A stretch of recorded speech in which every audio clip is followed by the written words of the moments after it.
पूजामि सत्याधीशान् नमः पूर्वं पूजामि सत्यरूपान् नमः वृक्षं पूजामि सत्यदेवान् नमः जगनं पूजामि सत्यवटवे नमः कटिं पूजामि सत्योदरान् नमः उदरं पूजामि सत्यधर्मान् नमः उदयं पूजामि सत्यकामान् नमः पाशो पूजामि सत्येष्टान् नमः वृषदेहं पूजामि सत्यप्राणान् नमः स्कन्धो पूजामि सत्यशौर्यान् नमः बाहुं पूजामि सत्यपूर्णान् नमः भुवं पूजामि सत्यानन्दान् नमः भूमध्यं पूजामि सत्यवपुषे नमः ललाटं पूजामि सत्यग्रहरूपिणे नमः शिरसा पूजामि सत्यनारायण स्वामिवदां नमः सर्वाङ्गानि पूजयामि ओमतः पुष्पपूजानि करिष्ये सत्यदेवान् नमः चम्बरपुष्पं समर्पयामि सत्यार्थे नमः नाभि पुष्पं समर्पयामि सत्यनिधे नमः कल्हारपुष्पं समर्पयामि सत्यसङ्कल्पान् नमः कमलपुष्पं समर्पयामि सत्यसेवान् नमः मल्लिकापुष्पं समर्पयामि सत्यवन्दिकापुष्पं समर्पयामि सत्यधर्मान् नमः माधवीपुष्पं समर्पयामि सत्यार्चनान् नमः कुन्दपुष्पं समर्पयामि सत्यसन्तुष्टान् नमः केतकीपुष्पं समर्पयामि सत्यार्चितान् नमः पाटवीपुष्पं समर्पयामि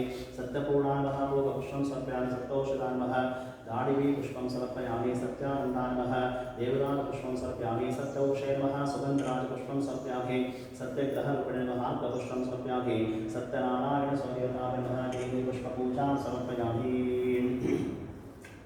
ओमतः पत्रपूजान् करिष्ये सत्यदेवान् नमः तुलसीपत्रं समर्पयामि सत्यार्थे नमः जातीपत्रं समर्पयामि सत्यविभान् नमः चम्पकपत्रं समर्पयामि सत्यसङ्कल्पान् नमः बिल्वपत्रं समर्पयामि सत्याधीशान् नमः गुरुभाग्यपत्रं समर्पयामि सत्यरूपान् नमः सेवन्तिकापत्रं समर्पयामि सत्तोषितान् नमः सुगन्धपत्रं समर्पयामि सत्यकामान् नमः माचीपत्रं समर्पयामि सत्यपर्वणान् नमः युवन्तिकापत्रं समर्पयामि सत्यदक्षान् नमः पारिजातपत्रं समर्पयामि सत्याक्षान् नमः देवतापत्रं समर्पयामि सत्यव्रतान् नमः शमीपत्रं समर्पयामि सत्यपूर्णान् नमः चूतपत्रं समर्पयामि सत्यानन्दान् नमः वनपत्रं समर्पयामि सत्यग्रहरूपिणे नमः वेणुपत्रं समर्पयामि तथा सत्यनारायणसंहितापि नमः पत्रपूजां समर्पयामि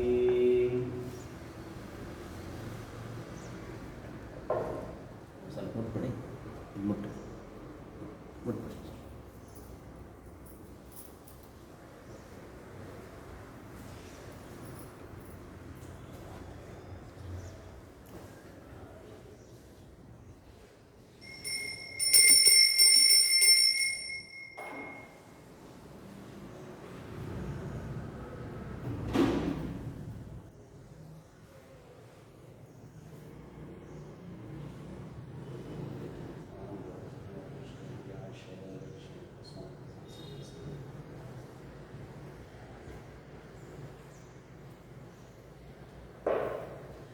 सत्यनारायण स्वामिवदां महादेव स्तोत्रनारायण पूजां करिष्ये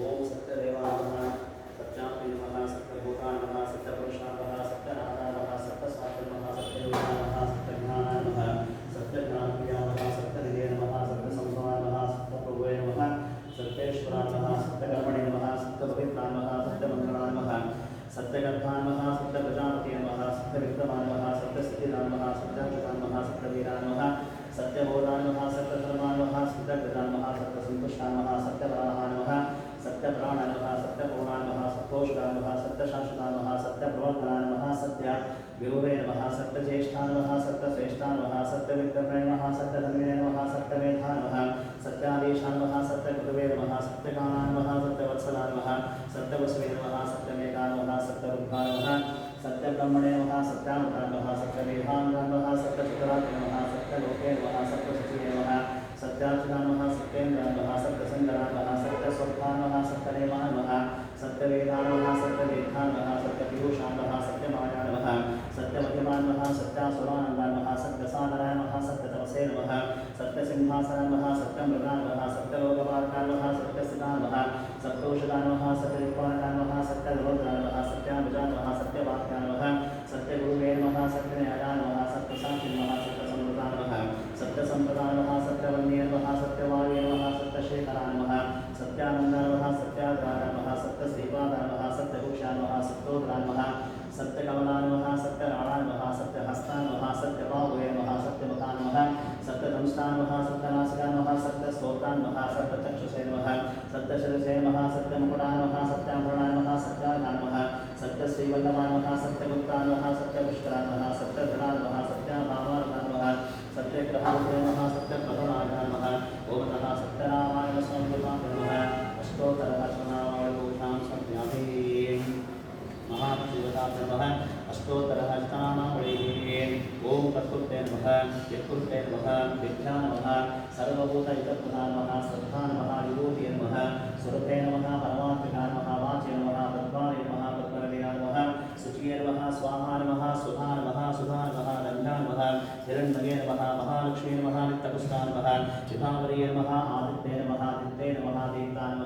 वसुधा नमः वसुधारण्य नमः कमला नमः कान्ता नमः कामाक्षी नमः कमलसंभवा नमः अनुग्रहप्रदा नमः बुद्धगे नमः अनगा नमः आदिवल्लभा नमः अशोका नमः अमृता नमः दीप्ता नमः लोकशोकविनाशिन्य नमः धर्मनिलया नमः करुणा नमः लोकमात्रे नमः पद्मप्रिया नमः पद्महस्ता नमः पद्माक्षी नमः पद्मसुन्दर्य नमः पद्मोद्भवा नमः पद्ममुखे नमः पद्मनाभप्रिया नमः रमा नमः पद्ममालाधरा नमः देवी नमः पद्मिन्य नमः पद्मगन्धिन्य नमः पुण्यगन्धा नमः सुप्रसन्ना नमः प्रसादा नमः रमा नमः चन्द्रोगणा नमः चन्द्रा नमः चन्द्रस्वपोदय नमः चतुर्भुजा नमः इंदिरा नमः इंद्रशीतला नमः अहल्लाब्जनन्य नमः पुष्टे नमः शिवा नमः शिवकरे नमः सत्ये नमः विमला नमः विश्वजनन्य नमः पुष्टे नमः दारिद्र्यनाशिने नमः दीर्घपुष्कणे नमः शान्ता नमः शब्दमान्यामरा नमः श्रीवे नमः भास्कर्य नमः बिल्वनिलया नमः वरारोहा नमः यशस्विन्ये नमः वसुन्धरा नमः उदरान्या नमः हरण्ये नमः हेममालिनी नमः धनधान्यकार्ये नमः सिद्धये नमः श्रेणसौम्या नमः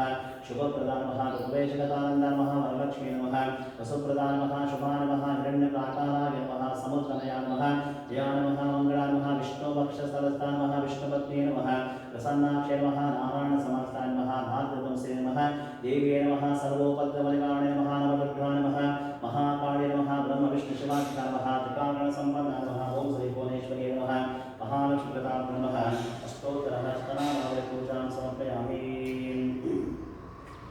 पुष्पामित्रादेवतादैवेकसम्भ्रामोद्वस्वाहा तत्सर्वरेणं मर्दोदेकस्तनेन हरिओं चौर्यासत्यन्तवर्तेन पश्यन्त्यामि अर्धोदिसरणते स्वाकान्ते सरावहि प्राणाय स्वाहा व्यानाय स्वाहा उदानाय स्वाहा समानाय स्वाहा ब्रह्मणे स्वाहा ओमतः आञ्जनेय स्वामी देवता समेतः महालक्ष्मी देवता पुरुषः केहे ओमतः सत्यनारायण स्वामी देवता भवनः नैवेद्यार्थे ओमतः सपानपक्षं निवेदयामि मध्ये मध्ये पाणिमस्तवृक्षाणं चन्दनपूरी व्रताम्बूलं सुवर्णपुष्पक्षणां समर्पयामि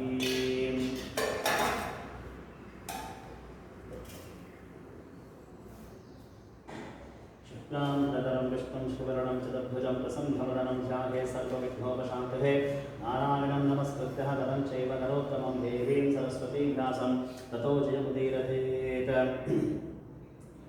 ಸ್ಕಂದ ಪುರಾಣದ ದೇವಾಖಂಡದಲ್ಲಿರುವ ಶ್ರೀ ಸತ್ಯನಾರಾಯಣ ಸ್ವಾಮಿಯ ವ್ರತಕಥೆ ಪ್ರಥಮ ಅಧ್ಯಾಯ. ನೈಮಿಷಾರಣ್ಯವಾಸಿಗಳಾದ ಸಮಸ್ತ ಋಷಿಗಳು ಒಂದು ಕಾಲದಲ್ಲಿ ಪೌರಾಣಿಕೋತ್ತಮರಾದ ಸೂತ ಮಹರ್ಷಿಗಳನ್ನು ನೋಡಿ ಕೇಳುವಂತವರಾಗಿದ್ದಾರೆ. ಎಲೆ ಮುನಿವರನೆ, ಯಾವ ವ್ರತ ಆಚರಣೆಯಿಂದ ಯಾವ ತಪಸ್ಸಿನಿಂದ ನಾವು ಅಭೀಷ್ಟವನ್ನು ಹೊಂದಬಹುದು, ಆ ಸಮಸ್ತವನ್ನು ಕೇಳಲು ಅಪೇಕ್ಷೆ ಪಡುವಂತಹ ನಮ್ಮ ಮಗಳಿಗೆ ಕೇಳಬೇಕೆಂದು ಪ್ರಾರ್ಥನೆ ಮಾಡಿದ್ದಾರೆ. ಈ ರೀತಿ ಪ್ರಶ್ನೆ ಮಾಡಿದಂತಹ ಶೌನಕಾದಿಗಳ ಕುರಿತು ಸೂತರು ನುಡಿಯುತ್ತಾರೆ. ಎಲೆ ಮುನಿಗಳಿರ ಆಲಿಸಲಿ, ಭಗವಂತನಾದ ಶ್ರೀಮನ್ನಾರಾಯಣನು ನಾರಂದಾಪುರದಲ್ಲಿ ಇದೇ ರೀತಿ ಕೇಳಲ್ಪಟ್ಟವನಾಗಿ ದೇವರ್ಷಿಯಾದ ನಾಡಿಗೋಸ್ಕರ ಯಾವುದನ್ನು ಹೇಳಿದನೋ ಆ ಸಮಸ್ತವನ್ನ ಹಾಗೇ ಹೇಳುತ್ತೇನೆ. ಲೋಕಾನುಗ್ರಹ ಮಾಡಬೇಕೆಂಬ ಬಯಕೆಯಿಂದ ನಾರದರು ಸಮಸ್ತ ಲೋಕ ಸುತ್ತದ ಘಟ್ಟಗಳಿಗೆ ಭೂಲೋಕಕ್ಕೆ ಬಂದಿದ್ದಾರೆ. ನಾನಾ ವಿಧವಾದ ಕಷ್ಟಗಳಿಂದ ಕೂಡಿದಂತಹ ಅನೇಕ ಯೋಗಗಳಲ್ಲಿ ಘೋಷಿಸಿದಂತಹ ತಮ್ಮ ಪೂರ್ವಾಂತಹ ಕರ್ಮ ಫಲಗಳಿಂದ ಕಷ್ಟಪಡುವಂತಹ ಸಮಸ್ತ ಪ್ರಜೆಗಳನ್ನು ನೋಡಿಕೊಂಡು ಈ ಲೋಕ ದುಃಖ ಪರಿಹಾರವು ಯಾವ ಉಪಾಯ ನಿಶ್ಚಯವಾಗಿ ಉಂಟಾಗುವುದೆಂದು ತಮ್ಮ ಮನಸ್ಸಿನ ಆಲೋಚನೆ ಮಾಡಿ ಆಗ ನಾರದರು ವೈಕುಂಠವನ್ನು ಪ್ರವೇಶ ಮಾಡಿದ್ದಾರೆ. ಅಲ್ಲಿ ಶುಭ್ರವರ್ಣಗಳಿಂದ 4 ತೋಳುಗಳಿಂದ ಶಂಕು ಗದಾ ಪದ್ಮ ವನಮಾನಗಳಿಂದ ಅಲಂಕೃತನಾಗಿರುವಂತಹ ಕಮಲಾಪತಿಯನ್ನು ಕಂಡಿರುವ ಸ್ತೋತ್ರ ಮಾಡುವುದಕ್ಕೆ ಉಪಕ್ರಮಿಸಿದ್ದಾರೆ. ಎಲೆ ಅನಂತವಾದ ಪರಾಕ್ರಮವುಳ್ಳಂತಹ ವಾಕ್ ಮನಸ್ಸುಗಳಿಗೆ ಅಗೋಚರವಾದ ಆಕಾರವುಳ್ಳಂತಹ ಆದಿಯು ಮಧ್ಯವು ಕೊನೆಯಿರದಂತಹ ಗುಣಸ್ವರೂಪನಾಗಿರ್ತಕ್ಕಂತಹ ಸಕಲ ಭೂತಗಳಿಗೆಲ್ಲ ಮಗ್ನನಾಗಿರ್ತಕ್ಕಂತಹ ಭಕ್ತರ ಸಂಕಟಗಳನ್ನು ಹೋಗಲಾಡಿಸ್ತಕ್ಕಂತಹ ಇದೇ ಸ್ವಾಮಿಗೆ ನಿನಗೆ ನನ್ನ ನಮಸ್ಕಾರಗಳು.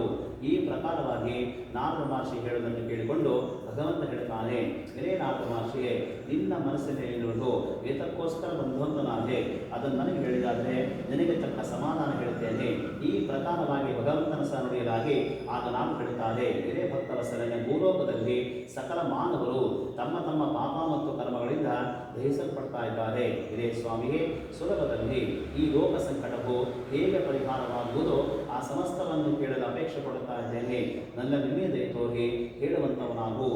ಈ ರೀತಿಯಾಗಿ ಹೇಳುವಂತಹ ನಾಡು ನೋಡಿಕೊಂಡು ಭಗವಂತ ಹೇಳ್ತಾನೆ, ಇದೇ ನಾರದನೇ, ಚೆನ್ನಾಗಿ ಕೇಳಿದೆ. ಯಾವ ಕರ್ಮ ಮಾಡಿದ ಮನುಷ್ಯನು ಅಜ್ಞಾನ ಬಿಡಲ್ಪಟ್ಟು ವಿಮುಕ್ತನಾಗುತ್ತಾನೋ ಅಂತಹ ರಹಸ್ಯ ಹೇಳುತ್ತೇನೆ. ಸ್ವರ್ಗ ಮತ್ತೆ ಲೋಕಗಳಲ್ಲಿ ದುರ್ಲಭವಾದ ಅತಿ ಪುಣ್ಯಕರವಾದ ಒಂದು ವ್ರತ ಇದೆ. ವಿದ್ಯುಕ್ತವಾಗಿ ಸ್ವಲ್ಪವೂ ಸಹ ಲೋಪ ಮತ್ತು ದೋಷ ಮಾಡದಂತೆ ಶ್ರೀ ಸತ್ಯನಾರಾಯಣ ಸ್ವಾಮಿಯವರ ಪೂಜೆಯನ್ನು ಆಚರಣೆ ಮಾಡಿದಲ್ಲಿ ಇಹಲೋಕದಲ್ಲಿ ಸಮಸ್ತ ಸುಖವನ್ನು ಅನುಭವಿಸಿ ಮುಂದೆ ಪರಲೋಕದಲ್ಲಿ ಮುಕ್ತಿಯನ್ನು ಹೊಂದುವರು ಎಂಬುದಾಗಿ ಹೇಳಿದಂತಹ ಭಗವಂತನ ಮಾತುಗಳಿಗೆ ನಾರದ ಮಹರ್ಷಿ ಹೇಳ್ತಾನೆ, ಇದೇ ಜಗದೊಡನೆ ಶ್ರೀ ಸತ್ಯನಾರಾಯಣ ಸ್ವಾಮಿ ವ್ರತವನ್ನು ಮಾಡಲು ಫಲ ಏನಿದೆ, ಇದರ ವಿಧಾನ ಏನು, ಯಾರಿಂದ ಮಾಡಲ್ಪಟ್ಟಿದೆ, ಇದಕ್ಕೆ ಕಾಲ ಯಾವುದು, ಇವೆಲ್ಲವನ್ನು ನನಗೆ ವಿಸ್ತಾರವಾಗಿ ಹೇಳಬೇಕೆಂದು ಕೇಳಿಕೊಂಡಂತಹ ನಾರದರಿಗೆ ಭಗವಂತ ಹೇಳ್ತಾನೆ, ಈ ವ್ರತವು ದುಃಖ ಮತ್ತು ಶೋಕಾದಿಗಳನ್ನು ಪರಿಹರಿಸುವುದಾಗಿದೆ, ಧನ ಮತ್ತು ಧಾನ್ಯಗಳನ್ನು ಸಮೃದ್ಧಿಪಡಿಸುವುದಾಗಿದೆ, ಸಕಲ ಸೌಭಾಗ್ಯವನ್ನು ಸಂತಾನ ಫಲವನ್ನು ಸಹ ಉಂಟು ಮಾಡುವುದಾಗಿದೆ, ಎಲ್ಲ ಕಡೆ ವಿಜಯವನ್ನೇ ಉಂಟು ಮಾಡುವುದು. ಯಾವ ದಿನದಲ್ಲಿ ಮನುಷ್ಯನಿಗೆ ಈ ವ್ರತವನ್ನು ಮಾಡಲು ಅಪೇಕ್ಷೆ ಉಂಟಾಗುವುದು ಆ ದಿವಸ ಭಕ್ತಿ ಶ್ರದ್ಧೆಗಳಿಂದ ಕೂಡಿಕೊಂಡು ಶ್ರೀ ಸತ್ಯನಾರಾಯಣ ದೇವರನ್ನ ಅರ್ಚನೆ ಮಾಡಬೇಕು. ಧರ್ಮದಲ್ಲಿ ದುಷ್ಕುಳನಾಗಿ ವಿಪ್ರದಿಂದ ಒಳಗೂಡಿಕೊಂಡು ಶ್ರೇಷ್ಠವಾದ ಹಾಲುಪಾಲ ಭಕ್ಷ್ಯಗಳನ್ನು ಬಾಳೆಹಣ್ಣು, ತುಪ್ಪ, ಹಾಲುವೆ ಸೇರಿಸಿ ನೈವೇದ್ಯ ಮಾಡಬೇಕು. ಆ ಬಳಿಕ ಕಥಾಶ್ರವಣ ಮಾಡಬೇಕು. ಆನಂತರ ಬಂಧುಗಳಿಗೆ ಇಷ್ಟಮಿತ್ರರಿಗೆಲ್ಲ ಭೋಜನವನ್ನು ಮಾಡಿಸಿ ತಾನೂ ಸಹ ಭೋಜನ ಮಾಡಬೇಕು. ಈ ರೀತಿಯಲ್ಲಿ ವ್ರತವನ್ನು 4 ವರ್ಷ ಆಚರಣೆ ಮಾಡಿ ಆದಿಯಲ್ಲಾಗಲಿ, ಮಧ್ಯದಲ್ಲಾಗಲಿ, ಕೊನೆಯಲ್ಲಾಗಲಿ ಉದ್ಯಾಪನೆಯನ್ನು ಆಚರಣೆ ಮಾಡಿದರೆ ಪೂರ್ಣ ಫಲವು ಪ್ರಾಪ್ತಿಯಾಗುವುದು. ಈ ಮೇರೆಗೆ ಮಾಡಲು ಖಂಡಿತವಾಗಿ ಎಲ್ಲ ಮನುಷ್ಯರಿಗೆ ಅಭೀಷ್ಟ ಸಿದ್ಧಿ ಉಂಟಾಗುವುದು. ಈ ಕಲಿಯುಗದಲ್ಲಿ ಇದಕ್ಕಿಂತಲೂ ಕೂಡ ಸುಖಕರವಾದ ಸುಲಭೋಪಾಯವು ಬೇರೆ ಇಲ್ಲವೆಂದ ಶ್ರೀಮನ್ನಾರಾಯಣನು ನಾನು ಹೇಳಿದ ಶೋನಕಾದರಿಗೆ ಸೂತ ಮಹರ್ಷಿಗಳ ತಮ್ಮಗಳಿಗೆ ಪ್ರಥಮ ಅಧ್ಯಾಯವು ಸಮಾಪ್ತಿಯಾಯಿತು. ಓಮತಃ ಪ್ರಥಮಧ್ಯಾನಂತರ ಓಮತಃ ಸತ್ಯನಾರಾಯಣ ಸ್ವಾಮಿ ಈಗ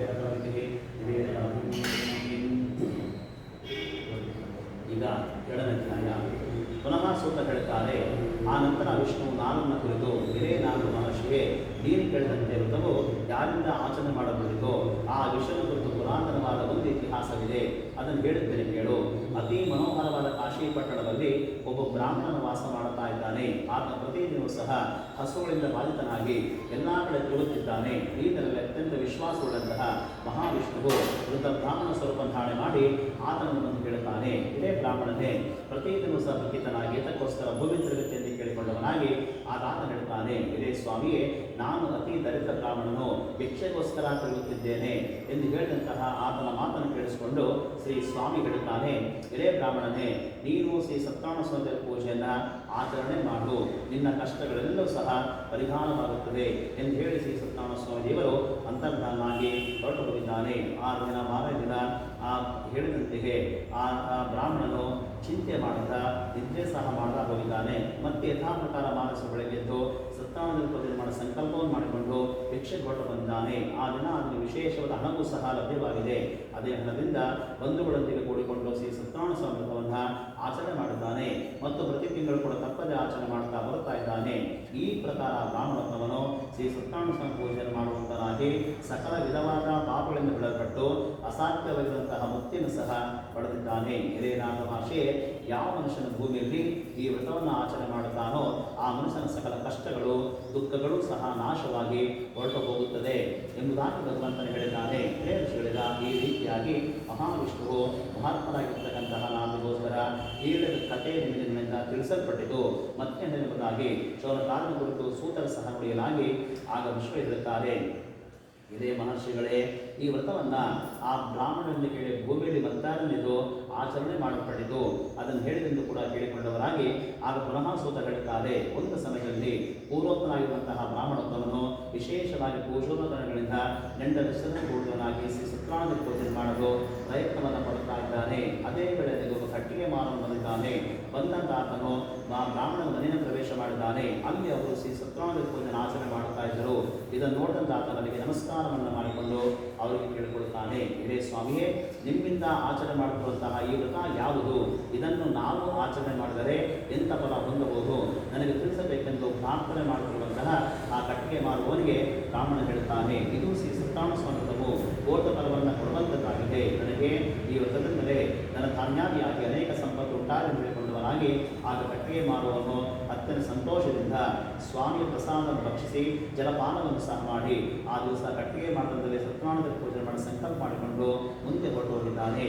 ಈ ರೀತಿ ಹೋದಂತಹ ಸಂತಿಗೆಂದಲೂ ಸಹ ಅಧಿಕವಾದ ಲಾಭ ಪಡೆದಿದ್ದಾನೆ. ಅದೇ ಲಾಭದಿಂದ ಬಳಿಕ ಸಂತೋಷದಿಂದ ಚೆನ್ನಾಗಿ ಪಕ್ವಾಗಿರುವಂತಹ ಬಾಳೆಹಣ್ಣು, ಸಕ್ಕರೆ, ಹಾಲು, ಮೊಸರು ತೆಗೆದುಕೊಂಡು ತನ್ನ ಮನೆಯೂ ಕೂಡ ಪ್ರವೇಶ ಮಾಡಿ ವಿದ್ಯುಕ್ತವಾಗಿ ಶ್ರೀ ಸತ್ಯನಾರಾಯಣ ಪೂಜೆ ಆಚರಣೆ ಮಾಡಿದ್ದಾನೆ. ಮತ್ತು ವ್ರತದ ಪ್ರವಾದಿನವನು ಸಕಲ ಸಂಪತ್ತುಗಳನ್ನು ಸಹ ಪಡೆದು ಅಂತ್ಯಕಾಲಕ್ಕೆ ಸಾಕ್ಷಾತ್ ಶ್ರೀ ಸತ್ಯನಾರಾಯಣ ಲೋಕವನ್ನು ಪಡೆದನು ಎಂಬಲಿಗೆ 2ನೇ ಅಧ್ಯಾಯ ಸಮಾಪ್ತಿಯಾಯಿತು. ओमतः द्वितीयाध्यानन्तरः श्री सत्यनारायण स्वामी यथाभ्य महानैवेद्याप्युतः आदीप्यफलमितिर्वेदयामि। ಈಗ ಮೂರಧ್ಯಾಯ ಪುನಃ ಸ್ವತಃ ಹೇಳ್ತಾರೆ, ಇದೇ ಮುನಿಗಳಿದ ಪುನಃ ಶ್ರೀ ಸತ್ಯನಾರಾಯಣ ಸ್ವಾಮಿ ಮಾತನ್ನು ಹೇಳುತ್ತೇನೆ, ಕೇಳುವಂತವರಾಗಿರಿ. ಪೂರ್ವ ಕಾಲದಲ್ಲಿ ಉಲ್ಕಾಂತನೆಂಬ ಒಬ್ಬ ರಾಜನಿದ್ದಾನೆ. ಆತನ ಹೆಂಡತಿಯಾಗಿರುವಂತಹ ಭದ್ರ ಶ್ರೀರಾಮ ಸ್ತ್ರೀಯು ಪತಿ ಸಹಿತರಾಗಿ ನದಿ ತೀರದಲ್ಲಿ ಶ್ರೀ ಸತ್ಯನಾರಾಯಣ ಪೂಜೆಯನ್ನು ಆಚರಣೆ ಮಾಡಿದ್ದಾಳೆ. ಅದೇ ಸಮಯದಲ್ಲಿ ಒಬ್ಬ ವರ್ತಕನ ಬಂದಿದ್ದಾನೆ.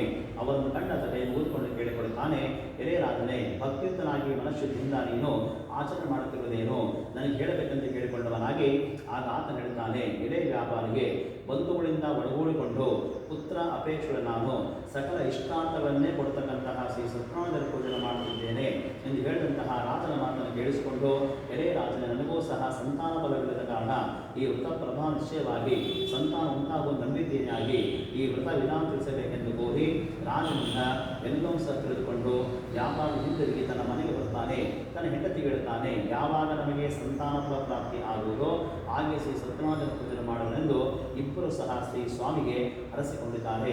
ಹೀಗೆರಡು ಒಂದೇ ಲೀಲಾವತಿಯು ತನ್ನ ಪತಿಯೊಡನೆ ಸಂತೋಷದಿಂದ ಒಳಗೂಡಿಕೊಂಡಿರಲಾಗಿ ಶ್ರೀ ಸತ್ಯನಾರಾಯಣ ಪ್ರಭಾವದಿಂದ ಆ ದಿನದಿಂದಲೇ ಗರ್ಭವನ್ನು ಕೂಡ ಧರಿಸಿ 10ನೇ ತಿಂಗಳಿಗೆ ಪುತ್ರಿಕಾರವನ್ನು ಪಡೆದಿದ್ದಾಳೆ. ಶುಕ್ಲ ಪಕ್ಷದ ಚಂದ್ರ ಉಪಾಧಿಯ ಕನ್ಯಾಮಣಿಯು ದಿನದಿನಕ್ಕೂ ಕೂಡ ಬುದ್ಧಿಯನ್ನು ಪಡೆದ ಕಲಾಂತ ಹೆಸರಿನಿಂದ ನಾಮಕರಣ ಮಾಡಲ್ಪಟ್ಟಿದ್ದಾಳೆ. ಲೀಲಾಂತ ವರ್ತಕನ ಭಾರ್ಯೆಯು ತನ್ನ ಪತಿಯನ್ನು ಕೇಳುತ್ತಾಳೆ, ಇದೇ ಸ್ವಾಮಿಗೆ, ಇನ್ನು ಏತಕ್ಕಾಗಿ ನೀವು ಶ್ರೀ ಸತ್ಯನಾರಾಯಣ ಪೂಜೆಯನ್ನು ಆಚರಣೆ ಮಾಡಲಿಲ್ಲ ಎಂದು ಕೇಳಿಕೊಂಡವಳಾಗಿ ಆಗ ಆತ ಹೇಳ್ತಾನೆ, ಇದೇ ಪ್ರೇರೆ, ಈಕೆಯ ವಿವಾಹ ಕಾಲದಲ್ಲಿ ಮಾಡುವುದೆಂದು ಸತಿಯನ್ನು ಸಮಾಧಾನಪಡಿಸಿ ವ್ಯಾಪಾರಕ್ಕಾಗಿ ಮುಂದೆ ಹೋಗಿದ್ದಾನೆ. ಕಲಾವದೆಂಬ ಕನ್ಯೆಯು ತಂದೆ ಮನೆಯಲ್ಲಿ ಬೆಳೆಯುತ್ತಿದ್ದಾಳೆ.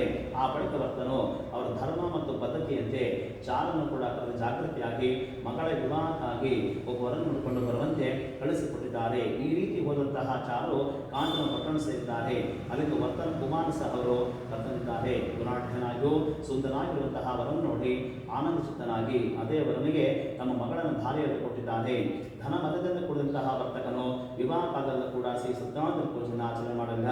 ಇದರಿಂದ ಸ್ವಾಮಿ ಬಹಳ ಕೋಪಟ್ಟಾಗಿದೆ. ಆ ಬಳಿಕ ವ್ಯಾಪಾರದಲ್ಲಿ ಬುದ್ಧಿವಂತನಾದನು ಕಾಲವಶದಿಂದ ಕರ್ಮವಶದಿಂದ ಪ್ರೇರೇಪಿಸಲ್ಪಟ್ಟವನಾಗಿ ಅತೀ ಮನೋಹರವಾಗಿರುವಂತಹ ರತ್ನಸಾರ ಪಟ್ಟಣಗಳೇ ಅಡಿಯೊಡನೆ ವ್ಯಾಪಾರವನ್ನು ಮಾಡುತ್ತಾ ಇದ್ದಾನೆ.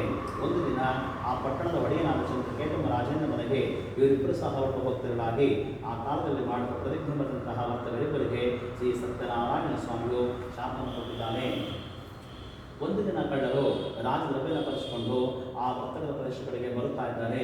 ಅಷ್ಟರಲ್ಲಿ ರಾಜಭಟರು ಕಳ್ಳನ ಹುಡುಕ್ತಾ ಬರ್ತಿದ್ದ ಕಂಡು ಈ ಚೋರರು ಕೂಡ ಬಹು ಭಯವನ್ನ ಹೊಂದಿ ಆ ಹಣವನ್ನ ಈ ವರ್ತಕರ ಮುಂದೆ ಬಿಟ್ಟು ಓಡಿ ಹೋಗಿದ್ದಾರೆ. ಆಗ ರಾಜಭಟರು ಈ ವರ್ತಕರ ಬಳಿ ಬಂದಾಗ ಅದೇ ಹಣವನ್ನು ಕಂಡು ಅವರೇ ಕಳ್ಳನರು ತೀರ್ಮಾನ ಮಾಡಿ ಅವರಿಬ್ಬರನ್ನ ಹಗ್ಗದಿಂದ ಕಟ್ಟಿನ ನಡೆದಾಡುತ್ತಾ ರಾಜನ ಸಮೀಪ ಹೊಂದಿ ಇಂತೆಂದು ಹೇಳುತ್ತಾರೆ, ಇದೇ ಪ್ರಭುಗಳೇ, ಇಬ್ಬರು ಕಳ್ಳರನ್ನು ನಾವು ಬಂಧಿಸಿದ್ದೇವೆ.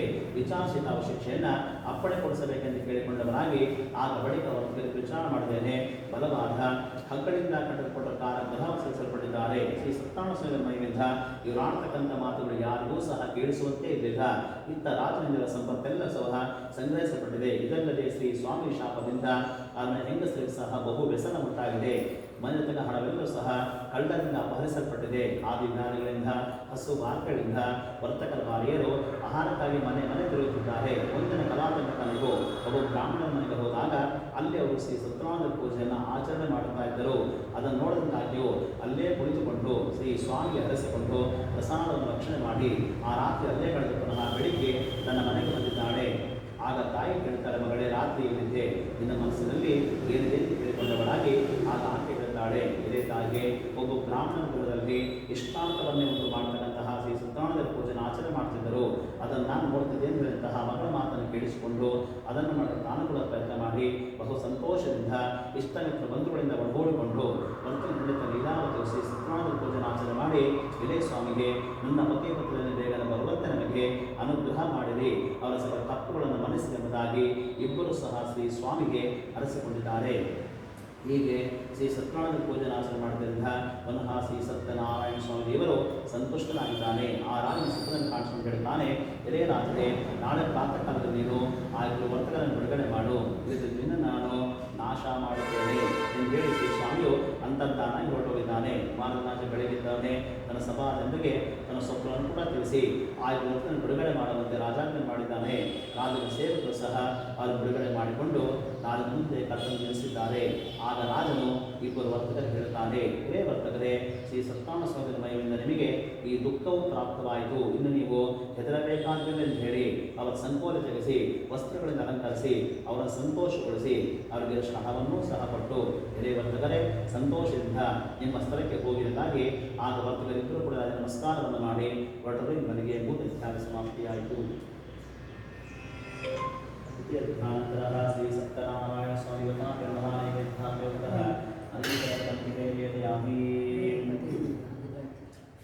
ಈಗ 4ನೇ ಅಧ್ಯಾಯ. ಪುನಃ ಸೂತರು ಶವನಕಾಲ ಕಂಡು ಹೇಳುತ್ತಾರೆ. ಆನಂತರ ವೈಶ್ಯನು ಮಂಗಳ ಸ್ನಾನ ಮಾಡಿ ನಿತ್ಯಕರ್ಮ ನೆರವೇರಿಸಿ ಎಲ್ಲ ಬ್ರಾಹ್ಮಣ ಗಣವನ್ನು ಕೂಡ ದಾನ ಮಾಡಿ ಸ್ವಗ್ರಾಮಕ್ಕೆ ಹೊರಟಿದ್ದಾನೆ. ಸ್ವಲ್ಪ ದೂರ ಹೋಗುವವರಿಗೆ ಶ್ರೀ ಸತ್ಯನಾರಾಯಣ ಸ್ವಾಮಿಯವರು ಸನ್ಯಾಸಿ ವೇಷದಲ್ಲಿ ಬಂದು ಅವರನ್ನು ಕೇಳುತ್ತಾನೆ, ಹಿರಿಯ ವರ್ತಕರೇ, ನಿಮ್ಮ ಹಡಗಿನಲ್ಲಿ ಏನಿದೆ ಎಂದು ಕೇಳಿದ್ದಾರೆ. ಆಗ ಅವರು ಹೇಳುತ್ತಾರೆ, ಹಿರಿಯ ಸನ್ಯಾಸಿಗೆ, ನಮ್ಮ ಹಡಗಿನಲ್ಲಿ ಎಲೆ ಮತ್ತು ಬಳ್ಳಿಗಳಿದೆ ಎಂದು ಹೇಳಿದಂತಹ ಅಸತ್ಯವಾದ ಮಾತುಗಳನ್ನು ಕೇಳಿಸಿಕೊಂಡ ಸ್ವಾಮಿಯು ನಿಮ್ಮ ಮಾತು ಯಥಾರ್ಥವಾಗಲಿ ಎಂದು ಹೇಳಿ ಹೊರಟು ಹೋಗಿದ್ದಾರೆ. ಆಗ ವರ್ತಕರು ಸ್ವಲ್ಪ ದೂರ ಪ್ರಯಾಣವನ್ನು ಮಾಡಿ ಪುನಃ ಹಡಗನ್ನುತ್ತಿದಾಗ ಅಲ್ಲಿರುವಂತಹ ಎಲೆ ಮತ್ತು ಬಳ್ಳಿ ಕಂಡದ ಮಾವನು ದುಃಖದಿಂದ ಆಶ್ಚರ್ಯದ ಮೂರ್ಛೆ ಹೊರಟೋಗಿದ್ದಾನೆ. ಪುನಃ ಎಚ್ಚೆತ್ತನಾಗಿ ದುಃಖದ ಪ್ರಲಾಪ ಮಾಡುತ್ತಿರುವಂತಹ ಮಾವನಿಗೆ ಅಳಿಯನು ಹೇಳುತ್ತಾನೆ, ಎಲೆ ಮಾವನೇ, ಏಕೆ ಹೆಸರುಪಡುತ್ತಿದೆಯಾ? ಸನ್ಯಾಸದಿಂದ ನಮಗೆ ಶಾಪ ಕೊಡಲ್ಪಟ್ಟಿದೆ, ಅದಕ್ಕೆ ನಮಗೆ ಈ ರೀತಿಯಾಗಿದೆ. ಆತನಿಗೆ ನಾವು ಶರಣಾಗತರಾದ ಒಂದು ಉದ್ದೇಶವು ನೆರವೇರಿಸಿದಂತಹ ಅಳಿಯನ ಮಾತನ್ನು ಕೇಳಿಸಿಕೊಂಡು ಪುನಃ ಆತನ ಸಮೀಪಕ್ಕೆ ಹೋಗಿ ಭಕ್ತಿ ನಮಸ್ಕಾರವನ್ನು ಮಾಡಿ ಕೇಳಿಕೊಳ್ಳುತ್ತಾನೆ. ಎಲೆ ಶ್ರೇಷ್ಠನೇ, ನಿನ್ನೊಡನೆ ಯಾವ ಸತ್ಯವಾದ ಮಾತುಗಳು ನಮ್ಮಿಂದ ಹೇಳಲ್ಪಟ್ಟಿದೋ ಅಂತ ಅಪರಾಧ ಕ್ಷಮಿಸ ನಮ್ಮನ್ನು ರಕ್ಷಿಸುವುದಾಗಿ ಚಿಂತೆಗೊಳಗಾಗಿದ್ದಾನೆ. ಆಗ ಸ್ವಾಮಿ ಹೇಳುತ್ತಾನೆ, ಹಿರಿಯ ದುರ್ಬುದ್ಧಿಗಳೇ, ನನ್ನ ಮಾತನ್ನು ಕೇಳಿರಿ, ದುಃಖಿಸಬೇಡಿರಿ. ನನ್ನನ್ನು ಪೂಜೆ ಮಾಡಿದವರು ಮತ್ತರಾಗಿ ನನ್ನ ಆಜ್ಞೆಯಿಂದ ಬಾರಿ ಸಹ ದುಃಖಗಳನ್ನು ಪಡೆಯುತ್ತಾ ಬಂದಿರುವಿರಿ ಎಂಬುದಾಗಿ ಹೇಳಿದಂತಹ ಭಗವಂತನ ಮಾತುಗಳಿಗೆ ವರ್ತಕನು ಸ್ತೋತ್ರ ಮಾಡಲು ಉಪಕರಿಸಿದ್ದಾನೆ. ಹಿರಿಯ ಸ್ವಾಮಿಗೆ ಬ್ರಹ್ಮಾಂಡ ಸಮಸ್ತ ದೇವತೆಗಳು ನಿನ್ನ ಗುಣಗಳ ಮಾಯಿಂದ ಮೋಹಿತರಾಗಿದ್ದಾರೆ. ನಮಗೆ ಎಂತ ಕೂಡ ತಿಳಿಯಲು ಸಾಧ್ಯವಾಗುತ್ತದೆ. ವಿಪರೀತವಾಗಿ ನಾವು ನಿನ್ನ ಪೂಜೆಯನ್ನು ಖಂಡಿತವಾಗಿಯೂ ಮಾಡುವರು. ನಮ್ಮನ್ನು ಕರುಣಿಸು, ನಮ್ಮ ಅಪರಾಧ ಕ್ಷಮಿಸಿ ನಮ್ಮ ರಕ್ಷಣೆಗಾಗಿ ಪ್ರಾರ್ಥನೆ ಮಾಡಿದಂತಹ ವರ್ತಕರಿಬ್ಬರಿಗೆ ಶ್ರೀ ಸತ್ಯನಾರಾಯಣ ಸ್ವಾಮಿಯವರು ಅನೇಕ ವರಗಳನ್ನು ಪೂರ್ವ ಧನವನ್ನು ಸಂಗ್ರಹಿಸಿ ಅಂತರ್ಗತನಾಗಿ ಹೊರಟೋಗಿದ್ದಾರೆ. ಆನಂತರ ವರ್ತಕರು ಹಡಗಿನಲ್ಲಿ ಹಣ ತುಂಬಿದ ಕಂಡ ಸಂತೋಷದಿಂದ ಶ್ರೀ ಸ್ವಾಮಿನ ಪೂಜೆ ಮಾಡಿಕೊಂಡು ಆತನ ಅಭ್ಯಾಸಗಳನ್ನು ತೆಗೆದುಕೊಂಡು ಹೊರಟು ಬಂದಿದ್ದಾರೆ. ಇದನ್ನು ತಿಳಿಸಿದ ದೇವತನನ್ನು ಆತನ ಮನೆಗೆ ಕಳಿಸಿಕೊಟ್ಟಿದ್ದಾನೆ. ಆ ದೂತನು ಪಟ್ಟಣ ಪ್ರವೇಶ ಮಾಡಿ ವರ್ತಕರ ಮಡದನ್ನು ಕಂಡು ಹೇಳುತ್ತಾನೆ, ಇದೇ ತಾಯಿಗೆ ನಿಮ್ಮ ಪತಿ ಬಂದಿದ್ದಾರೆ ಎಂಬ ಶುಭವಾರ್ತೆಯನ್ನು ಆಕೆಗೆ ತಿಳಿಸಿದ್ದಾನೆ. ಈ ಪ್ರಕಾರವಾಗಿ ದೂತನ ಮಾತುಗಳಂತಹ ವರ್ತಕರ ಹೆಂಡತಿ ಸಂತೋಷಗೊಂಡು ಶ್ರೀ ಸತ್ಯನಾರಾಯಣ ಸ್ವಾಮಿಯವರ ಪೂಜೆಯನ್ನು ಆಚರಣೆ ಮಾಡಿ ತನ್ನ ಮಗಳಿಗೆ ಹೇಳುತ್ತಾಳೆ, ಇದೇ ಮಗಳೇ, ಪತಿಗಳನ್ನು ನೋಡಿಕೊಂಡು ಶೀಘ್ರವಾಗಿ ಹೊರಡೋಣ, ಸಿದ್ಧರಾಗಿದ್ದರಾಗಿ ಮಾತನಾಡಲಾಯಿತು. ಮಾಡ್ತಾ ಇರ್ತಕ್ಕಂತಹ ಶ್ರೀ ಸತ್ಯನಾರಾಯಣ ಪೂಜೆಯನ್ನು ಮುಗಿಸಿ ಅದರ ಪ್ರಸಾದವನ್ನು ತೆಗೆದುಕೊಳ್ಳದೆ ಇಬ್ಬರೂ ಸಹ ಹೊರಟು ಬಂದಿದ್ದಾರೆ. ಇದರಿಂದ ಪುನಃ ಶ್ರೀ ಸತ್ಯನಾರಾಯಣ ಸ್ವಾಮಿಯವರು ಕೋಪಗೊಂಡಿದ್ದಾರೆ. ಆಕೆಯ ಪತಿಯನ್ನ ಜಲದಲ್ಲಿ ಹಡಗಿನೊಂದಿಗೆ ಮುಳುಗಿಸಿ ಸಂಹಾರವನ್ನು ಮಾಡಿದ್ದಾನೆ. ಆಗ ಬಳಿಕಲಾದ್ದು ತನ್ನ ಪತಿ ಕಾಡಿನ ದುಃಖದಿಂದ ಭೂಮಿಯಲ್ಲಿದ್ದಾಳೆ. ಎಲ್ಲರೂ ಸಹ ಆಲೋಚನೆ ಮಾಡ್ತಾ ಇರುವಾಗ ತಾಯಾಗಿರುವಂತಹ ಲೀಲಾವತಿಯು ಆ ಮಗಳ ಅವಸ್ಥೆಗಳ ಆಕೆಯನ್ನು ಅಪ್ಪಿಕೊಂಡಿದ್ದಾಳೆ. ಇತ್ತ ಪತಿಯನ್ನು ಕಳೆದುಕೊಂಡಂತ ಕಲಾಪ ಎಂಬ ಕನೆಯು ತನ್ನ ಪತಿ ನಷ್ಟವಾದ್ದರಿಂದ ಅತ್ಯಂತ ದುಃಖಿತರಾಗಿ ತನ್ನ ಪತಿ ಪಾಲಿಗೆ ತೆಗೆದುಕೊಂಡು ಅದರ ಕೂಡ ಸಹಗಾನ ಮಾಡಲು ಮನೋನಿಶ್ಚಯ ಮಾಡಿದ್ದಾಳೆ. ಈ ಪ್ರಕಾರ ಆ ಮಗಳ ಕಷ್ಟವಂತಹ ವೈಶ್ವನಾಥನ ಇಬ್ಬರು ಸಹ ಆಲೋಚನೆ ಮಾಡಿದ್ದಾರೆ. ಈ ಹಡಗ ಅದೃಶ್ಯವಾಗಿ ಹೇಗೆ ಹೊರಟೋಗಿದೆ, ಶ್ರೀ ಸತ್ಯನಾರಾಯಣ ಸ್ವಾಮಿ ದೇವರ ಮಾಡಿದ್ದಾನೆ ಅಥವಾ ಸತ್ಯನಾರಾಯಣ ಮಾಯಾಕಾಶ ಬ್ರಾಹ್ಮಣವೇನೋ ಎಂದು ಹೇಳಿಕೊಂಡವನಾಗಿ ಎಲ್ಲರ ಸಮಕ್ಷಮದ ಮನೋರಥವನ್ನು ಈ ರೀತಿಯಾಗಿ ಶ್ರೀ ಸ್ವಾಮಿಗೆ ಹೇಳಿಕೊಡುತ್ತಾನೆ. ನಾನು ಆಪಾದಬಾಂಧವನಾಗಿರುವಂತಹ ಶ್ರೀ ಸತ್ಯನಾರಾಯಣ ಪೂಜೆಯನ್ನು ಪುನಃ ಆಚರಣೆ ಮಾಡುತ್ತೇನೆ. ಹೀಗೆ ಪ್ರಾರ್ಥನೆ ಮಾಡಿಕೊಂಡು ಪುನಃ ಶ್ರೀ ಸ್ವಾಮಿಗೆ ಭೂಮಿ ಮೇಲೆ ದೀರ್ಘದಂಡವಾಗಿ ನಮಸ್ಕಾರವನ್ನು ಮಾಡಿದ್ದಾನೆ. ಆಗ ಪುನಃ ಶ್ರೀ ಸತ್ಯನಾರಾಯಣ ಸ್ವಾಮಿ ದೇವರು ಸಂತುಷ್ಟನಾಗಿದ್ದಾನೆ. ಆದ ನಂತರ ಆಕಾಶವಾಣಿ ಉಳಿದಿದ್ದೇನೆಂದರೆ, ಇದೇ ವೈಶ್ಯನೇ, ನಿನ್ನ ಮಗಳು ಪ್ರಸಾದ ತ್ಯಾಗ ಮಾಡಿ ಇಲ್ಲಿಗೆ ಬಂದಿದ್ದಾಳೆ, ಅದಕ್ಕೆ ಈ ರೀತಿಯಾಗಿದೆ. ಇದಕ್ಕೋಸ್ಕರ ನನಗೆ ಹೋಗಿಸಬಾರದು, ಪ್ರಸಾದವನ್ನು ರಕ್ಷಣೆ ಮಾಡುವಂತೆ ಆಕೆ ಪತ್ತಿನ ಬಂದವರು ಕಲಾಪು ಹೀಗೆ ಹೇಳಿದಂತಹ ಆಕಾಶವಾಣಿ ಮಾತನ್ನು ಕೇಳಿಸಿಕೊಂಡು ಅತೀ ಬೇಗನೆ ಮನೆಗೆ ಹೋಗಿ ಪ್ರಸಾದ ರಕ್ಷಣೆ ಮಾಡಲಿ ಬಂದಾಗ ಅವಳಿಗೆ ತನ್ನ ಪತಿ ದೃಷ್ಟಿ ಗೋಚಾರವಾಗಿದ್ದಾರೆ. ಅವಳಿಗೂ ತುಂಬ ಸಂತೋಷ ಉಂಟಾಗಿದೆ. ಅವಳು ತನ್ನ ತಂದೆಯ ಕುರಿತು ಹೇಳ್ತಾಳೆ, ಎಲೆ ತಂದೆಗೆ, ಈಗ ಮನೆಗೆ ಹೋಗೋಣ, ವಿಳಂಬ ಏತಕ್ಕೆ ಮಾಡುತ್ತೇವೆ. ಈ ಪ್ರಕಾರ ಹೇಳಿದಂತಹ ಆ ಮಾಸರಿಗೆ ವೈಷ್ಣವ ಬಹಳ ಸಂತೋಷ ಉಂಟಾದ ನಂತರ ಗಾಂತವಾಗಿ ಶ್ರೀ ಸತ್ಯನಾರಾಯಣ ಪೂಜೆಯನ್ನು ಆಚರಣೆ ಮಾಡಿದ್ದಾರೆ ಮತ್ತು ಪ್ರತಿ ಮಾಸ ಪೌರ್ಣಿಮಾ ಸಂಕ್ರಾಂತಿ ವರ್ಷ ಕಾಲದಲ್ಲೂ ಕೂಡ ಶ್ರೀ ಸತ್ಯನಾರಾಯಣ ಪೂಜೆಯನ್ನು ಆಚರಣೆ ಮಾಡ್ತಾ ಬರುತ್ತಾ ಇದ್ದಾರೆ. ಈ ಪ್ರಕಾರ ಅವರುಗಳು ವಿದ್ಯುತ್ವಾಗಿ ಸತ್ಯನಾರಾಯಣ ಪೂಜೆ ಮಾಡಿಕೊಂಡು ಈ ಮಂತ್ರಲೋಕದಲ್ಲಿ ಸಕಲ ಸುಖವನ್ನು ಅನುಭವಿಸಿಕೊಂಡು ಅಂತ್ಯಕಾಲಕ್ಕೆ ಸಾಕ್ಷಾತ್ ವೈಕುಂಠಲೋಕವನ್ನು ಹೊಂದಿದರೆ ಎಂಬುದಕ್ಕೆ 4ನೇ ಅಧ್ಯಾಯ ಸಮಾಪ್ತಿಯಾಯಿತು. ಚತುರ್ಥಧ್ಯಾನಂತರ ಸತ್ಯನಾರಾಯಣ ಸಂಯುತಾಂ ವ್ಯವಹಾರ ನೈವೇದ್ಯಾಭ್ಯವತಃ ನಾರಿಕೇಲಪರಕ್ಕೆ ನಿವೇದಯಾಮಿ. ಈಗ ಕೊನೆ ಅಧ್ಯಾಯ ಪುನಃ ಸೂತ ಹೇಳುತ್ತಾರೆ, ಎಲೆ ಋಷಿಗಳಿಂದ ನಾನು ನಿಮಗೆ 2ನೇ ಬಾರಿಗೆ ಇನ್ನೂ ಒಂದು ಕಥೆ ಹೇಳುತ್ತೇನೆ. ಪೂರ್ವದಲ್ಲಿ ಅಂಗಧ್ವಜನಂಬರಾದನು ಪ್ರಜಾಪಾಲನೆ ಮಾಡುವುದರಲ್ಲಿ ಅಜ್ಞಾನವುಳ್ಳವನಾಗಿದ್ದನು. ಆ ರಾಜನು ಶ್ರೀ ಸತ್ಯನಾರಾಯಣ ಸಂಘ ಪ್ರಸಾದವನ್ನು ಪರಿತ್ಯಾಗ ಮಾಡಿದ್ದಕ್ಕೆ ಅತಿ ದುಃಖವನ್ನು ಪಡುತ್ತಾನೆ. ಹೇಗೆಂದರೆ ಒಂದು ಸಮಯದ ಜನಕವಂತನಾಗಿ ಸಿಂಹವ್ಯಾಘ್ರಾಗಿ ಅನೇಕ ಮೃಗಗಳ ಸಂಹಾರ ಮಾಡಿ ತನ್ನ ನಗರಕ್ಕೆ ಹೋದಾಗ ಅಲ್ಲಿರುವ ಒಳಕ್ಷರ ಗೋಪಾಲಕರು ತಮ್ಮ ಬಂಧುಗಳಿಂದ ಕೂಡಿಕೊಂಡು ಶ್ರೀ ಸತ್ಯನಾರಾಯಣ ಪೂಜೆಯನ್ನು ಆಚರಣೆ ಮಾಡ್ತಾ ಇದ್ದರು. ಇದನ್ನು ನೋಡ್ತಾ ಇರುವುದರಿಂದ ಅಲ್ಲಿ ಗೋಗುರುವಿಂದ ಶ್ರೀ ಸತ್ಯನಾರಾಯಣ ಸಂಘ ನಮಸ್ಕಾರವನ್ನು ಸಹ ಆತ ಮಾಡಿದ. ಹೀಗಾಂತಕ ಸಮಸ್ತ ಗೋಪಾಲಕರು ಶ್ರೀ ಸತ್ಯನಾರಾಯಣ ಸಂಘ ಪ್ರಸಾದದಲ್ಲಿ ಮುಂಚಿತವಿದ್ದಾರೆ. ಯಥೇಚ್ಛ ಭೋಜನ ಸಹ ಮಾಡಿ ಅಲ್ಲೇ ಇರುವಂತರಾಗಿದ್ದಾರೆ. ಆ ನಂತರ ರಾಜನು ಆ ಪ್ರಸಾದವನ್ನು ಪರಿತ್ಯಾಗ ಮಾಡಿದ ಕಾರಣ ಅತಿ ದುಃಖವನ್ನು ಪಡೆದಿದ್ದಾನೆ. ಆ ರಾಜ 100 ಮಂದಿ ಮಕ್ಕಳು ಧನ ಮತ್ತು ಧನೇಶ್ವರ ಸಹ ನಾಶವಾಗಿ ಹೊರಟೋಗಿದೆ. ಆಗ ಅವನು ಯೋಚನೆ ಮಾಡಿದ್ದೇನೆಂದರೆ ಈ ಸಕಲವನ್ನೂ ಕೂಡ ಶ್ರೀ ಸತ್ಯನಾರಾಯಣ ಸ್ವಾಮಿಯವರೇ ನಷ್ಟವನ್ನು ಮಾಡಿದ್ದಾನೆ. ಅಂತಹ ಯಾವ ಸ್ಥಳದಲ್ಲಿ ಸತ್ಯದ ಪೂಜೆ ಆಯಿತು ಆ ಸ್ಥಳಕ್ಕೆ ಹೋಗುವುದನ್ನು ಮನೋನಿಶ್ಚಯ ಮಾಡಿದ್ದಾನೆ. ಭಕ್ತಿ ಮತ್ತು ಶ್ರದ್ಧೆಯಿಂದ ಯಥಾವಿಧಿಯಾಗಿ ಸತ್ಯನಾರಾಯಣ ಪೂಜೆ ಆಚರಣೆ ಮಾಡಿದ್ದಾನೆ. ಆನಂತರ ರಾಜನು ಶ್ರೀ ಸತ್ಯನಾರಾಯಣ ಪ್ರಸಾದ ಜನದಾನ ಪುತ್ರೇಶ್ವರ ಪುನಃ ಒಂದನಾಗಿ ಈ ಲೋಕದಲ್ಲಿ ಸಂಪೂರ್ಣ ಸುಖವನ್ನು ಕೂಡ ಅನುಭವಿಸಿಕೊಂಡು ಅಂತ್ಯಕಾಲಕ್ಕೆ ಸಾಕ್ಷಾತ್ ಲೋಕವನ್ನು ಪಡೆದಿದ್ದಾರೆ. ಈ ಪ್ರಕಾರವಾಗಿ ಪರಮ ದುರ್ಲಭವಾದ ಈ ವ್ರತವನ್ನು ಯಾವ ಮನುಷ್ಯನು ಭೂಮಿಯಲ್ಲಿ ಆಚರಣೆ ಮಾಡುತ್ತಾನೋ ಆತನಿಗೆ ಶ್ರೀ ಸತ್ಯನಾರಾಯಣ ಪ್ರಸಾದದಿಂದ ಧನಧಾನ್ಯ ಮುಂತಾದದ್ದು ಪ್ರಾಪ್ತವಾಗ್ತದೆ. ಯಾವನೋ ದರಿದ್ರನಾಗಿದ್ದವನಿಗೆ ಧನ ಪ್ರಾಪ್ತವಾಗ್ತದೆ. ಯಾವನೋ ದೈವವನ್ನು ಹೊಂದಿರ್ತಾನಂತರೂ ಭಯ ಸಹ ಮುಕ್ತರಾಗ್ತಾರೆ ಮತ್ತು ಎಲ್ಲ ಕಷ್ಟಗಳಿಂದಲೂ ಸಹ ಮುಕ್ತರಾಗ್ತಾರೆ. ಅವರುಗಳು ಈ ಲೋಕದಲ್ಲಿ ಸಂಪೂರ್ಣವಾಗಿರುವಂತಹ ಸುಖವನ್ನು ಕೂಡ ಅನುಭವಿಸಿಕೊಂಡು ಮುಂದೆ ಅಂತ್ಯಕಾಲಕ್ಕೆ ಸಾಕ್ಷಾತ್ ವೈಕುಂಠ ಲೋಕವನ್ನು ಸಹ ಹೊಂದುತ್ತಾರೆ. ಇದು ಸತ್ಯವಾದನೆಂದು ಮತ್ತೆ ಸೂತ ಹೇಳ್ತಾರೆ. ಹಿರಿಯ ಋಷಿಗಳಿಂದ ಈ ಪ್ರಕಾರ ಶ್ರೀ ಸತ್ಯನಾರಾಯಣ ಪೂಜೆ ನಿಮಗೆ ಖತನವನ್ನು ಮಾಡಿಸಿರುತ್ತೇನೆ. ಈ ವ್ರತವನ್ನು ಮಾಡಿದ ಮನುಷ್ಯರು ಸಂಪೂರ್ಣ ದುಃಖದಿಂದ ಸತ್ಯವಾಗಿ ಮುಕ್ತರಾಗುತ್ತಾರೆ. ಕಲಿಯುಗದಲ್ಲಿ ಸತ್ಯನಾರಾಯಣ ಪೂಜೆ ವಿಶೇಷವಾಗಿ ತೋರಿದ ಫಲವನ್ನು ಎಲ್ಲರಿಗೂ ಸಹ ಕೊಡುವಂತದ್ದಾಗಿದೆ ಎಂದು ಹೇಳುತ್ತಾರೆ. ಹೀಗೆ ಭಗವಂತನು ಈ ಕಲಿಯುಗದಲ್ಲಿ ಸತ್ಯನಾರಾಯಣ ಸಂಸ್ಕೃತಿಯಾಗಿ ಧರಿಸಿಕೊಂಡಿದ್ದಾನೆಂಬುದಾಗಿ ಸೂತ ಹೇಳುತ್ತಾರೆ. ಮುನಿಕುಲೋತ್ತಮರಿಂದ ಯಾರು ಸತ್ಯನಾರಾಯಣ ಪೂಜೆಯನ್ನು ಶ್ರವಣ ಮಾಡುತ್ತಾರೋ ಪಠಣವನ್ನು ಮಾಡುತ್ತಾರೋ ಅದರ ಕಥೆಯನ್ನು ಯಾರು ಹೇಳುತ್ತಾರೋ ಅದರ ಕಥೆಯನ್ನು ಯಾರು ಕೇಳುತ್ತಾರೋ ಅವರ ಸಮಸ್ತವಾಗಿರುವಂತಹ ದುಃಖಗಳು ಕಷ್ಟಗಳು ಸಹ ನಾಶವಾಗಿ ಸುಖದಿಂದ ಇರುತ್ತಾರೆ ಎಂಬುದಕ್ಕೆ ಕೊನೆಯ ಅಧ್ಯಾಯ ಸಮಾಪ್ತಿಯಾಯಿತು.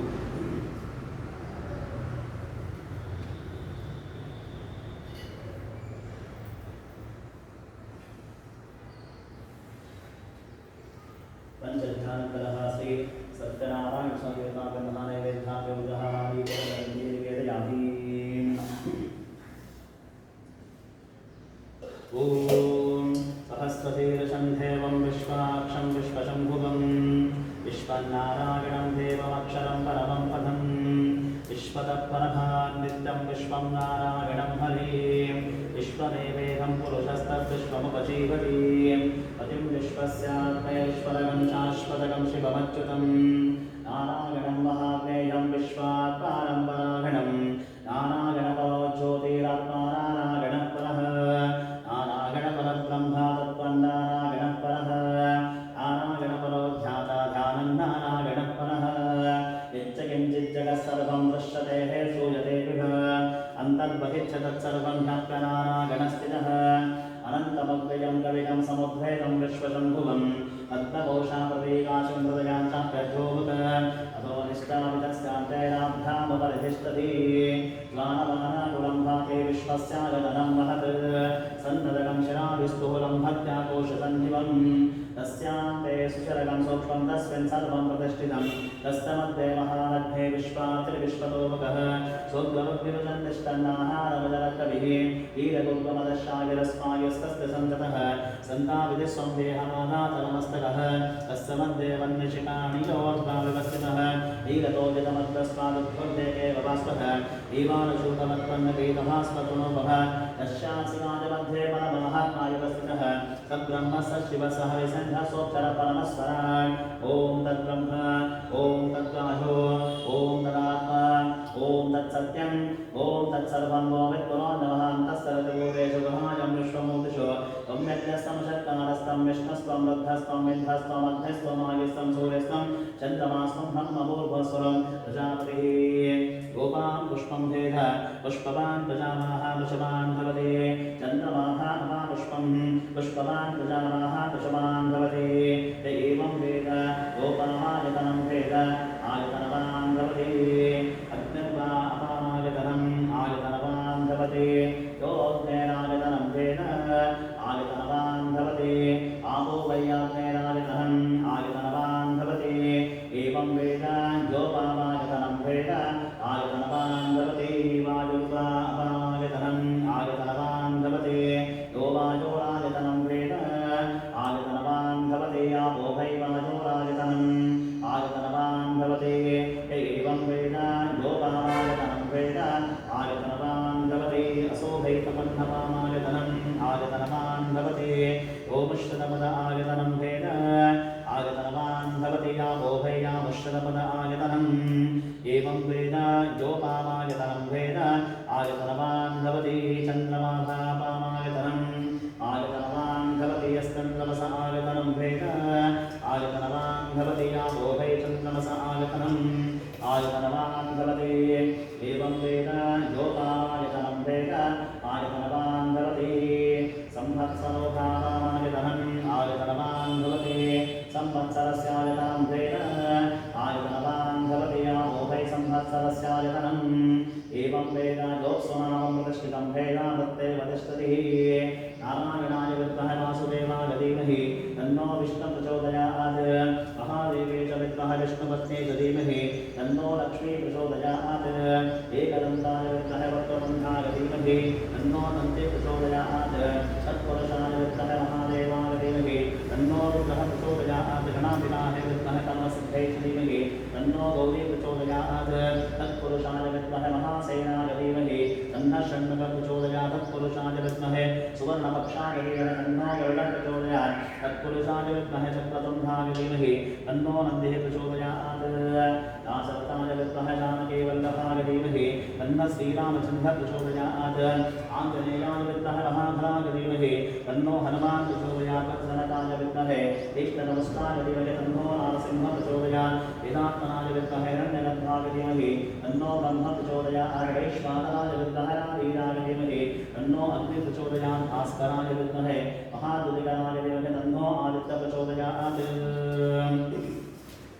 हंसाय विद्महे परमहंसाय धीमहि तन्नो हंस प्रचोदयात् आञ्जनेयाय विद्महे वामभानाय धीमहि तन्नः शङ्खः प्रचोदयात् सरस्वत्यै च विद्महे विद्यारूपिण्यै च धीमहि तन्नो वामदेवी प्रचोदयात् अन्नपूर्णाय विद्महे सर्वसञ्जीवन्यै धीमहि तन्नः कामदेवः प्रचोदयात् आख्यायनाय विद्महे कन्याकुमारी तन्नो दुर्गिः प्रचोदयात् भुजङ्गेशाय विद्महे सर्पराजाय धीमहि सुब्रह्मण्यस्वामिः प्रचोदयात् भूतनाथाय विद्महे भूतपुत्राय धीमहि तन्नो शास्त्रान् प्रचोदयात् हरिहरपुत्राय विद्महे शबरिमलैवासाय धीमहि तन्नो अय्यप्पस्वामिः प्रचोदयात् राजाधिराजाय वसैकसागिनेय नमो भजं वैश्रवणाय कुर्महे समे कामान् कामकामाय मत्यं कामेश्वरो वैश्रवणोऽनाथः कुबेराय वैश्रवणाय महाराजाय नमः ओ वेदां ब्रह्मणो वेदामृते अमृतां पुरिः तस्मै ब्रह्म च ब्रह्मा च आयुष्कीर्तिं प्रदानयो महाशिवतां प्रसरः श्री सत्यनारायण संहितां महास्वस्तिः वेदोक्तसारायतिः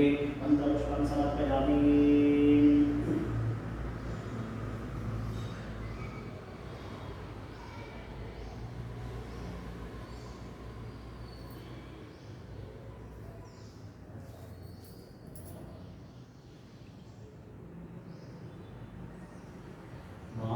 पुष्करिणी भक्तिजननिन्द दिनगविश्रीकरे हे श्रीनिवास मानस पुष्करिणी भक्तिजननिन्द दिनगविश्रीकरे हे श्रीनिवास ध्यानद तुलसीदಳ ನಿನಗರ್ಪಿಸುವೆ ಧ್ಯಾನದ ತುಳಸಿದಳ ನಿನಗರ್ಪಿಸುವೆ பொன்னினாரತಿ ಬೆಳಗಿ ಮಣಿವೆ ವೆಂಕಟೇಶ பொன்ನಿನಾರತಿ ಬೆಳಗಿ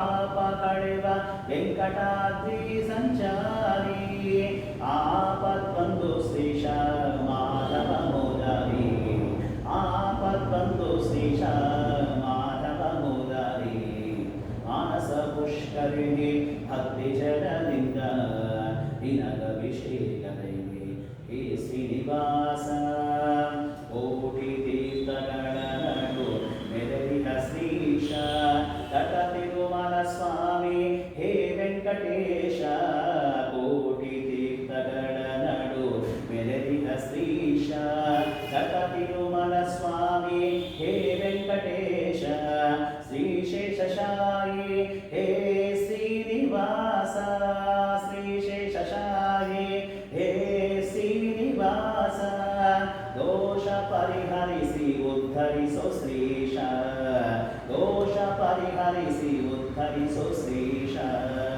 ಮಾನಸ ಪುಷ್ಕರಿಣಿ ಭಕ್ತಿ ಜನರಿಂದ ದಿನದಭಿಷೇಕದೈವೆ ಹೇ ಶ್ರೀನಿವಾಸ ಧ್ಯಾನದ ತುಳಸಿ ದಳ ನಿನಗರ್ಪಿಸುವೆ ಹೊನ್ನಿನಾರತಿ ಬೆಳಗಿ ಮಣಿವೆ ವೆಂಕಟೇಶ ಹೊನ್ನಿನಾರತಿ ಬೆಳಗಿ ಮಣಿವೆ ವೆಂಕಟೇಶ ಮಾನಸ ಪುಷ್ಕರಿಣಿ ಭಕ್ತಿ ಜನರಿಂದ ದಿನದಭಿಷೇಕದೈವೆ ಹೇ ಶ್ರೀನಿವಾಸ